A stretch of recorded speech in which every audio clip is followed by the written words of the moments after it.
Différents faits divers nous interpellent et nous incitent à la réflexion. Ils annoncent un événement imminent et d'une grande importance. Mais comment l'analyser? En écoutant Jean-Claude qui, à la lumière de la Bible, t'accompagnera et te permettra d'être prête, d'être prêt pour le retour de Jésus. Note que les éditions spéciales sont disponibles sur YouTube. Quelle est la réponse 2? Le 2, c'est le chiffre. Je te salue fraternellement en Jésus-Christ, le Sauveur du monde. C'est Jean-Claude qui partage avec toi cette nouvelle série qui s'intitule « Découvrir la vérité ». Marco et Jean-Claude, nous sommes heureux de te retrouver. Nous sommes heureux de partager avec toi ce que le Saint-Esprit nous a inculqué.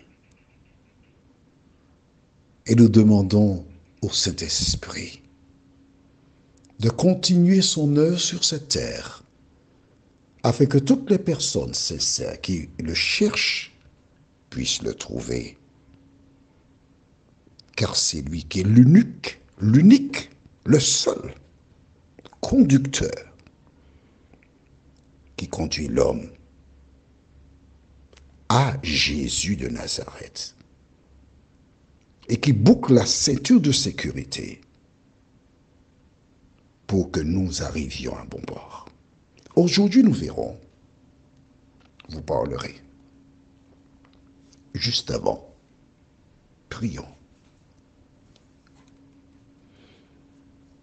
Seigneur, nous venons humblement devant toi.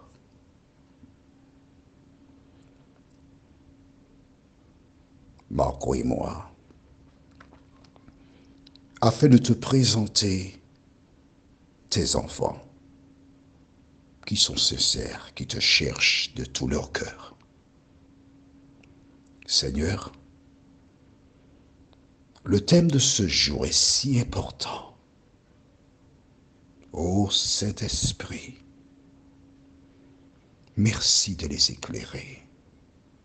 Au nom de Jésus, pour ta gloire éternelle. Amen. Rappelle-toi que ils sont arrivés au désert de Sin et c'est une troisième fois qu'il y avait un problème d'eau.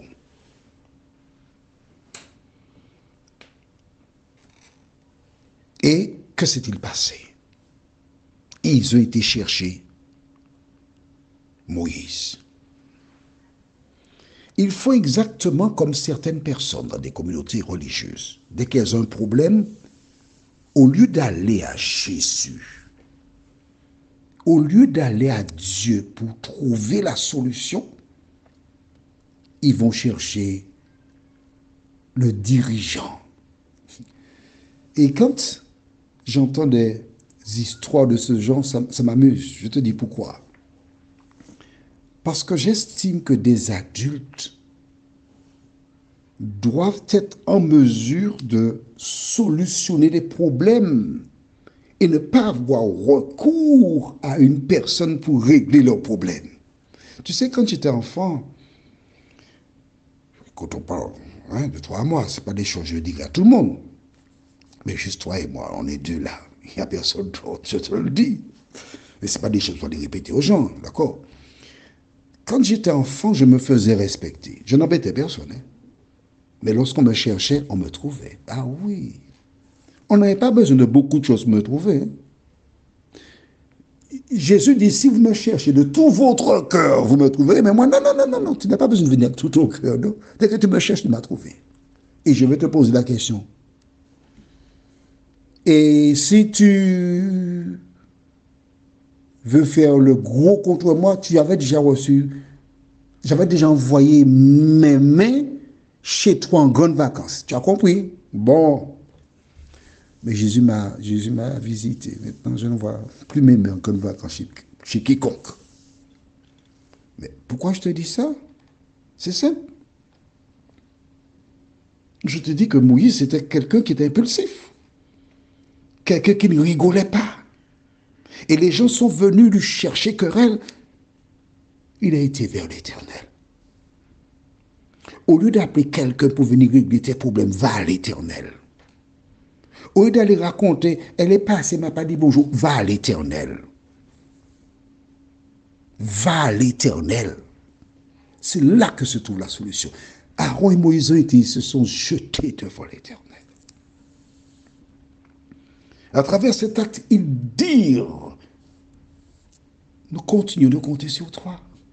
Pourtant, toutes ces personnes avaient vu comment Dieu avait agi par le passé. Mais ils appuyaient leur foi sur la personne de Moïse. Aujourd'hui, des femmes et des hommes bâtissent leur foi sur des humains. Le jour où l'humain disparaît, où il y a un problème quelconque, hop, ces personnes-là, elles sont parties aussi. Mon ami, je t'invite à bâtir ta foi sur Jésus de Nazareth. Quand ils allèrent, ils se présentèrent devant l'Éternel. Que s'est-il passé? Lisons au livre de Nombres, chapitre 20, versets 7 et 8. Attention, hein? Il faut écrire parce que ce que nous verrons aujourd'hui, c'est très fort. Et si tu n'écris pas, tu vas perdre beaucoup de choses. Vraiment. Lisons. L'Éternel parla à Moïse et dit, prends la verge. C'est le même bâton qu'ils avaient emmené devant Pharaon. Et convoque l'assemblée, toi et ton frère Aaron. Vous parlerez en leur présence au rocher, et il donnera ses eaux. Tu feras sortir pour eux de l'eau du rocher, et tu abreuveras l'assemblée et leur bétail. Tu as entendu ça? Est-ce que c'est clair? Vous parlerez au rocher. Ça a du sens pour toi? Parler à un rocher? Et le rocher donnera son eau? Mais c'est quoi cette histoire-là? Ça n'a pas de sens. Des rochers, mais c'est une pierre, il n'y a pas d'eau dans le rocher. C'est pas ça. Mais si. Mais si tu cherches à comprendre la parole de Dieu par tes propres moyens, tu te plantes. Royalement. Parce que Dieu dit que mes pensées ne sont pas vos pensées et mes voix ne sont pas vos voix. Pourquoi Dieu donc a-t-il dit parle aux rochers? Depuis quand les rochers peuvent-ils entendre? C'est ta question? Mais c'est une question qu'il ne faut pas te poser, mon ami. Lorsque Dieu te parle, tu ne dois pas te poser des questions, tu dois simplement obéir.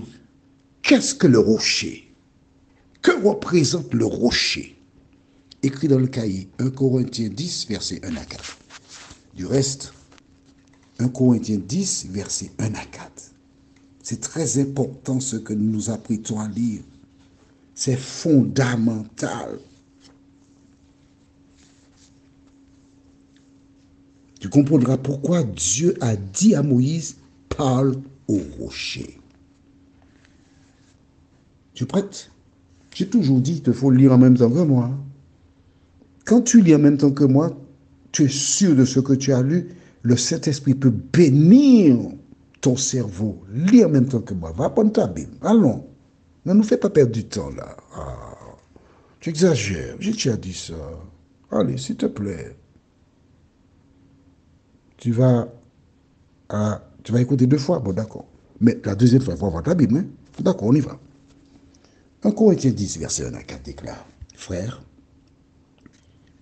je ne veux pas que vous ignoriez que vos pères ont tous été sous la nuée, qu'ils ont tous passé au travers de la mer, qu'ils ont tous été baptisés en Moïse dans la nuée et dans la mer, qu'ils ont tous mangé le même aliment spirituel et qu'ils ont tous bu le même breuvage spirituel, car ils buvaient à un rocher spirituel qui les suivait, et ce rocher était Christ. Ah, voilà. Voilà. Ils buvaient à un rocher, et ce rocher était Christ.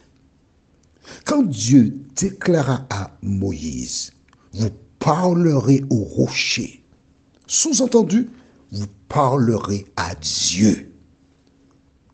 Et Dieu vous donnera de l'eau à boire. Est-ce que tu as compris ça? Je t'ai dit, tu ne vas pas venir là pour jouer. Ce n'est pas la fête qu'il y a là, non. C'est lire la parole de Dieu, l'étudier. Et tu vois bien, je t'ai parlé du baptême en passant, etc. Mais je t'ai aussi dit que le baptême, c'est Marc 16, 16. Celui qui croira et qui sera baptisé sera sauvé. Voilà. Tu vois, je ne te raconte pas d'histoire. Tout ce que je te dis vient de la parole de Dieu. Au risque de me répéter, je t'invite à lire la parole. Et quand tu as une question, il te suffit d'envoyer un WhatsApp en écrit. Tu écris simplement Claudie. Merci Claudie. Tu peux m'appeler Claudie. Parce que nous sommes tous frères, Jésus de Nazareth. Je n'ai pas compris telle chose. Je vais te répondre.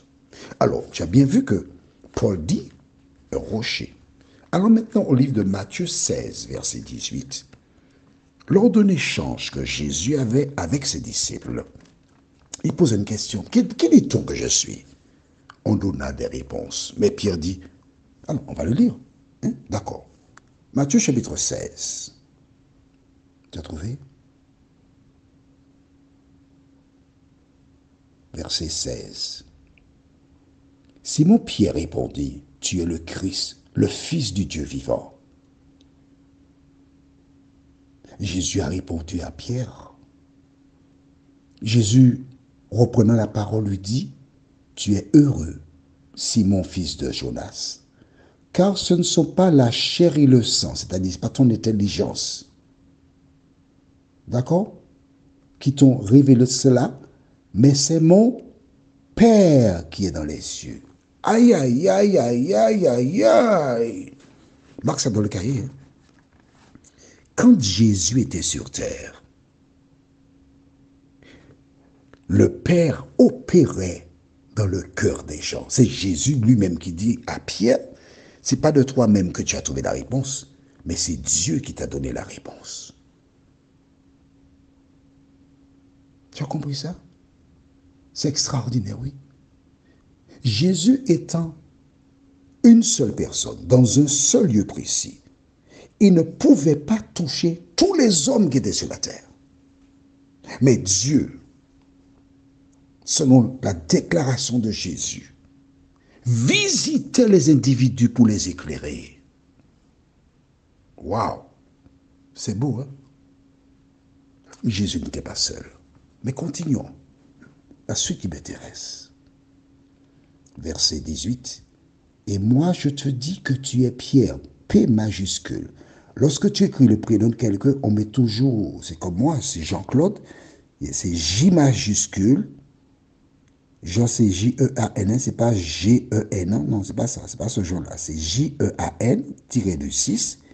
Claude, C majuscule, L-A-U-D-E.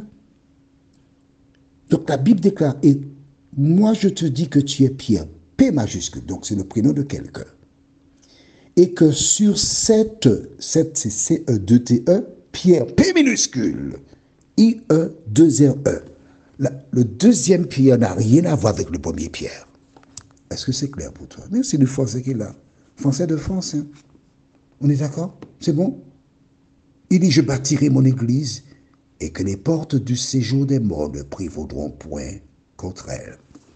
L'église de Dieu n'est pas bâtie sur pierre, P majuscule, mais sur cette pierre. De quelle pierre s'agit-il? Et ils ont tous bu à un breuvage spirituel qui les suivait. Et ce rocher était Christ. L'église est bâtie sur Jésus de Nazareth. Est-ce que c'est clair pour toi? Non? Envoie-moi une petite question, je te répondrai. Prions. Seigneur, merci pour la parole. C'est important pour nous de comprendre pourquoi Dieu avait dit, vous parlerez au rocher. Permets que nous puissions toujours être attentifs à l'écriture, nous t'en prions. Au nom de Jésus, pour ta gloire éternelle. Amen. Que l'Éternel continue de te bénir.